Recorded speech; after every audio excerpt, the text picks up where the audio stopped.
सतुते साहब, वो शुगर पे तो बात हुई थी आपका, लेकिन इस समय का प्रेफर्ड स्टॉक कौन सा? आशीष जी, देखिए उसके पहले थोड़ा सा एक मॉर्निंग का एक व्यू लेता हूँ मैं। कोलगेट हमने जो बाय दिया था 1640 के टारगेट के लिए, तो ये 1625 के आसपास का हाई यहाँ पे बना रहा है। तो सिर्फ स्टॉप लॉस को ट्रेल करे 1600 पे, यानी इन द मनी हो जाओगे, यानी एट द मनी हो जाओगे। और 1640 1660 ये टारगेट जो है वो अभी भी इंटैक्ट रहेगा। सो कोलगेट ये रनिंग कॉल रहेगा।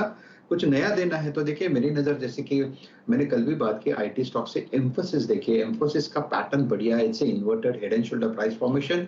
It is trading well about 50 DA में। यहाँ पे शॉर्ट कवरिंग ऑलरेडी हो चुके हैं। आप लोग टेक्निकली हम इसे बेयर ट्रैप कहते हैं। तो ये जो सिचुएशन पैन आउट हो रही है, तो लगता है कि यहाँ से अच्छा चलेगा एम्फोसिस। तो इसका जो टारगेट बनता है एम्फोसिस का, तो it's a buy in Mphasis about 2400, अभी 2411 के आसपास, यानी 10 रुपए ऊपर है। 2400 के ऊपर आप इसे बाय करें। स्टॉप लॉस रखे 2365 का, 2360 का, 2370 के आसपास स्टॉप लॉस प्लेस करें। और इसका टारगेट बढ़िया लग रहा है मेरे हिसाब से, ये 2500 2520 तक जाना चाहिए। तो Mphasis is a buy. Mphasis IT फिर रडार पे, खरीदारी करने का मन। कई सारे स्टॉक्स देखिए क्या बढ़िया मूव कर रहे हैं। अभी एसआरएफ देखा था आपने, अभी एम्फोसिस देखिए, कोलगेट देखिए, ये सारे स्टॉक्स क्या बढ़िया आज की ट्रेडिंग सेशन इस समय बढ़िया अपटिक्स, 2 o'clock फैक्टर कह लीजिए, बहुत अच्छे मूव्स बनते हुए। अच्छा, एक टीजर दे देता हूं। 4 का चौके की जो पहली कड़ी है, आज का सस्ता ऑप्शन मानस से लेंगे हम लोग कुछ ही देर बाद। तो मानस आई एम श्योर प्रिपेयर कर रहे होंगे उसके लिए, लेकिन उससे पहले अब राजेश अग्रवाल साहब के पास जाना है, कोलकाता। राजेश जी, थोड़ा मार्केट्स पे बाद में आता हूं, पहले कुछ बढ़िया वाला टेक्नो फंडा कॉल वगैरह हो। पिछली बार आप देखे गए थे कौन सा, वेस्ट कोस्ट पेपर। अरे अगले दिन अगले मंडे को मेरे ख्याल से पेपर में क्या बढ़िया मूव बना था, और सारे एग्रेसिव टारगेट्स अचीव हो गए थे 1-2 दिन में ही। आज क्या लेकर आए सर? देखिए, इस वक्त मुझे लगता है जिंदल स्टील एंड पावर पर ध्यान देना चाहिए। 3.6 मिलियन टन पर एनम के साथ कोल बेस स्पॉन्ज आयरन की सबसे बड़ी कैपेसिटी है। 121 मीटर की रेल बनाती है। और इस तिमाही के नतीजे जो आए थे ऑपरेटिंग लेवल पे बहुत शानदार आए थे। 4 कोल ब्लॉक्स इनको मिल चुके हैं, और जब ऑपरेशनल हो जाएंगे तो वहाँ से इनके मार्जिन्स पे बहुत अच्छा प्रभाव पड़ेगा, क्योंकि इंटरनली इनको रॉ मटेरियल की सप्लाई होने लगेगी। कोल पे दूसरों की डिपेंडेंसी कम हो जाएगी। और सबसे अच्छी बात यह है कि कंपनी ने ये कहा, मैनेजमेंट ने ये लगातार कहा है कि आने वाले 1 से 1.5 साल में ये डेट फ्री होने की कोशिश कर रहे हैं। तो वहाँ से एक बहुत बड़ा जंप होगा। अदरवाइज़ भी अगर आप देखें तो ऊपर से जिस तरह का करेक्शन हो गया है, वैल्यूएशन बहुत ही शानदार हो गए हैं।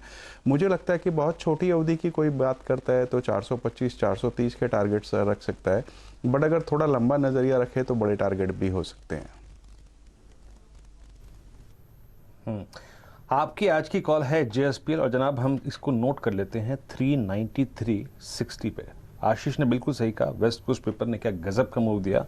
और एक और चीज़ याद रखिएगा, कुछ समय पहले आप, इनफैक्ट कल आपने यतिन को सुना होगा एक स्टॉक के बारे में बात करते हुए, क्या चल लिया है, मैं बात कर रहे थे जब वरुण बेवरेजेस की। ये राजेश जी की एक और कॉल थी, और मुझे अच्छी तरीके से याद है, बहुत बार इसका उन्होंने मेंशन किया, by Varun by Varun by Varun. और आज 1038 के स्तर पे यतिन ने भी कल मेंशन किया था, ऑल टाइम हाई पे वरुण बेवरेजेस। वाकई सर आपकी डिलीवरी कॉस्ट बेहद शानदार होती है, और शीश में एक दिन बात भी कर रहे थे, इनफैक्ट यही बहुत अच्छी स्पॉटिंग है। हाँ, एक काम करते हैं, अब विषय को थोड़ा सा बदलते हैं और यहाँ पे चलते हैं अब कॉल्स, जो हमारा 4 का चौका सेगमेंट है उसकी बात करते हैं। आज का सस्ता ऑप्शन जो है वो आएगा मानस जायसवाल जी के सौजन्य से। और बताइए मानस, हालांकि आपने शुरू में ही ऑप्शन में दाव खेल दिया है, कोई और ऑप्शन पिक किया आपने, बताइए। बिल्कुल, देखिए सीमेंट क्षेत्र में बहुत बाइंग इंटरेस्ट है, बहुत सारे स्टॉक्स ने ब्रेकआउट दिया है, और उनमें से एक अल्ट्राटेक है जिसने 200 दिनों के मूविंग एवरेज को अभी कुछ दिन पहले ब्रीच किया था। उसके बाद कंसोलिडेशन देखने को मिला, और आज 4 दिनों के कंसोलिडेशन के अपर बैंड को स्टॉक ने ब्रीच किया है। वहां पर वॉल्यूम देखने को मिले हैं। तो मेरा समझ है कि यहाँ पर एक शार्प आपको देखने को मिल सकता है। इसलिए अल्ट्राटेक का 6800 कॉल ऑप्शन लेंगे। 6800 वाला कॉल ऑप्शन लीजिए, 160 161 रुपए के आसपास ट्रेड कर रहा है।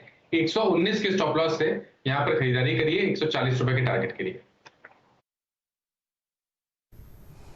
Okay, UltraTech cement ACC pick किया यहाँ पर अभी अभी आशीष बहती जी ने, और आप अल्ट्राटेक सीमेंट की 6800 की कॉल पिक कर रहे हैं।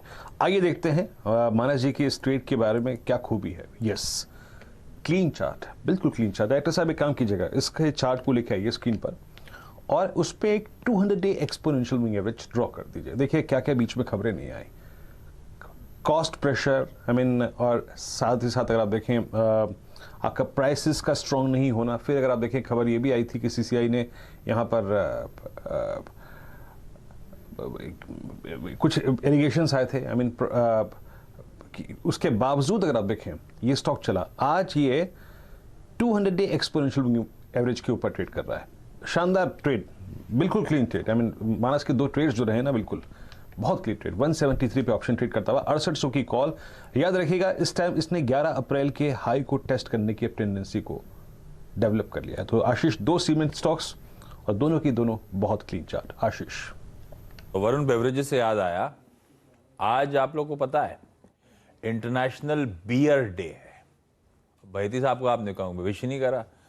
बैती सर, यूबीएल का चार्ट नहीं देखोगे क्या आज?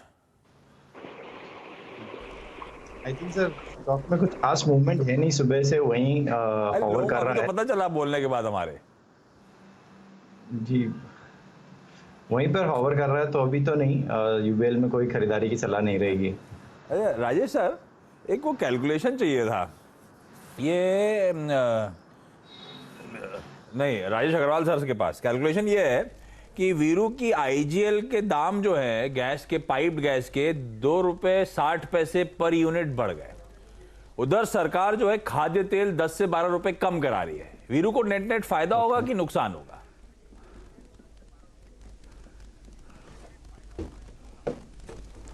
अब वो तो ये देखना पड़ेगा कि ये गैस यूज़ कर रहे हैं या खाद्य तेल यूज़ कर रहे हैं, बट मुझे तो लगता है कि नेट नेट फ़ायदा ही होने वाला है, क्योंकि पकोड़े ज़्यादा तल रहे होते हैं ये अक्सर बारिश के मौसम में, मैंने सुना है। तो कंजम्पशन घर में खाद्य तेल का ज़्यादा है इनके।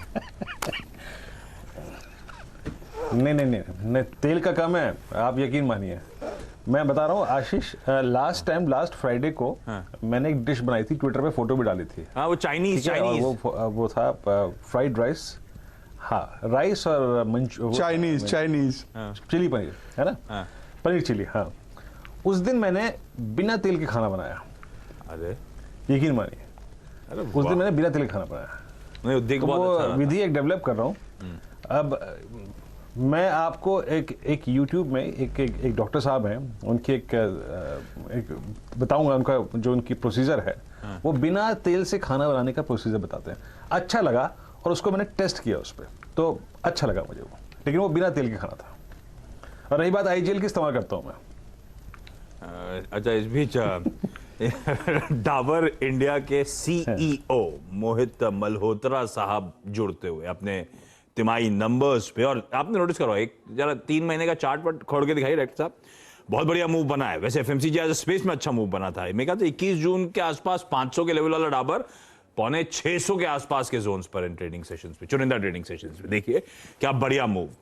खैर मोहित जी, स्वागत है आपका। मिले जुले क्या, हमने जो एक्सपेक्ट करा था bang in line type numbers, जो एक्सपेक्ट किया स्ट्रीट ने, आपने डिलीवर करके दिया। पर फिर भी वो ग्रॉस मार्जिन जो हैं काफी मल्टी ईयर लोज के आसपास इस समय नजर आ रहे हैं। ये क्या स्थिति है सर? इन्फ्लेशनरी हेडविंड्स, वो कॉम्पिटिटिव प्रेशर, ये क्या अभी भी कंटिन्यू होगा, अभी भी वे करेगा अर्निंग्स पे, या कुछ रिस्पाइट आप एंटिसिपेट कर रहे हो? Thank you Ashish ji, thank you for having me. So overall operating environment थोड़ी सी तो चैलेंजिंग है अभी भी, बिकॉज इन्फ्लेशन काफी है और 9% की इन्फ्लेशन है। लास्ट ईयर इसी टाइम पे 10% की इन्फ्लेशन थी, उसके ऊपर 9% है, और अगले क्वार्टर भी हम एंटिसिपेट कर रहे हैं कि 10% इन्फ्लेशन रहेगी, जबकि हमने प्राइस इंक्रीज ले लिए हैं 5-6% के, बट इन्फ्लेशन मार्जिन के ऊपर वे कर रही है। समृद्धि बेनिफिट वगैरह हम लोग कॉस्ट सेविंग करते हैं, तो उससे अराउंड 15-20 करोड़ की सेविंग आई है, बट इन्फ्लेशनरी बेनिफिट तो है।